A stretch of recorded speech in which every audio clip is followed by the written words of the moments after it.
ਇੱਕ 1.5 ਫੁੱਟ ਦੀ ਬਰਫ਼ ਪੈ ਗਈ।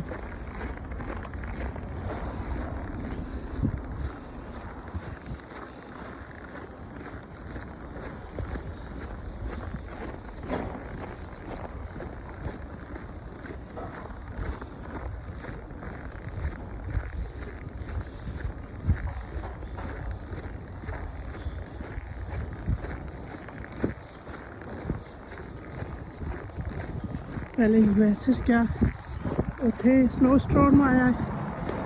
ਹੁਣ ਮੌਂਟਰੀਅਲ ਕੈਨੇਡਾ ਦੇ ਵਿੱਚ ਟਾਰਗੇਟ